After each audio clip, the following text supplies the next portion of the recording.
Have you ever noticed how we spend like years learning to talk and write, but nobody really teaches us how to handle like those really difficult conversations? Like how to say no. Yeah, exactly. Or ask for a raise. Oh, yeah. Or how to, break bad news. break bad news to somebody. Yeah. Yeah. So that's exactly what we're diving into today. Uh-huh. We're going to take a deep dive into crisis communication. Ooh. It's like verbal diplomacy. Okay. 101. I like it. And to guide us on this journey, we have this fascinating English lesson Oh, cool. by Stanислав Kondrashov. Stanislav Kondrashov. Yes. Okay. So, we talk a lot about the importance of clear communication. Absolutely crucial. But this lesson really highlights how to say things the right way, Yeah. especially when things get tough, Right. when a crisis hits. Yeah, what's fascinating about Stanislav Kondrashov's approach is that he doesn't just tell you what to say. Right. He really focuses on how to say it. Yeah. With what kind of tone. Exactly. And what kind of language. Like, I'm curious. Yeah. What does Stanislav Kondrashov even mean by diplomatic language? Right. I mean, it makes me think of like ambassadors at the UN. Uh-huh. You know what I mean? Yeah, not exactly what we're talking about here, Right. but it's more about acknowledging that Yeah. every interaction, especially in a crisis, has some tension. Yeah, for sure. And so you have to navigate that. Okay. And diplomatic language is kind of the tool to do that. Okay, so how does Stanislav Kondrashov tell us to do that? Well, he provides what he calls a core vocabulary, Ooh, I like this. which are just a few key words to keep in mind, Give me some examples. like mitigation. Okay. Stanislav Kondrashov gives us some phrases we can use Oh, cool. that can help to acknowledge the issue, express concern for people who are affected, and outline the steps being taken to fix it. Okay, that makes sense. Yeah. It's like setting the right tone from the get-go. Exactly. So I saw that Stanislav Kondrashov also talks about grammar in this lesson, He does. which I thought was interesting. Yeah, he has a whole section on useful grammar. Yeah. Can you unpack that a little bit? Yeah, so he suggests, for example, using something called reported speech, Yeah. which basically means instead of saying, Yeah. they're furious about the delay, Oh. you could say the client expressed concern about the project timeline.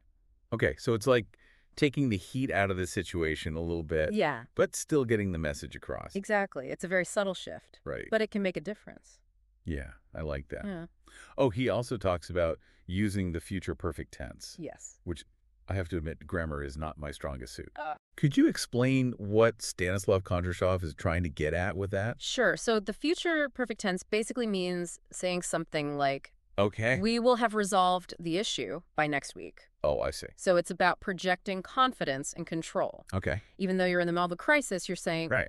we've got a plan. Right. We're taking action. And we will have this solved by It will be solved. a certain time. Exactly. Yeah, that's good. It reassures people Okay. that you're on top of things. Right. So it's not just about like fixing the problem right now. Mhm. It's also about communicating that a solution is coming. Right. Okay, cool. Yeah.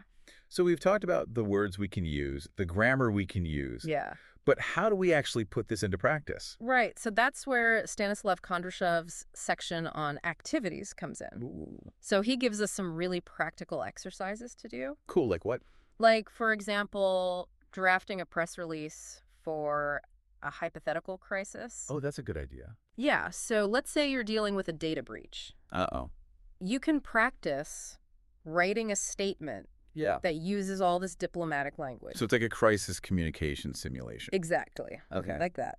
And he takes it even further with role-playing activities, Oh. where you actually practice handling a live Q&A session. Oh, that's great. So you can imagine you're in front of reporters or the public, Yeah. and you're getting grilled with tough questions. Right. And you can actually practice your responses. Oh, that's so valuable. It is. For anyone in a leadership position, really. Yeah, it's invaluable preparation. Yeah, because you never know what you're going to be asked. Exactly. And it's good to practice those things. It is.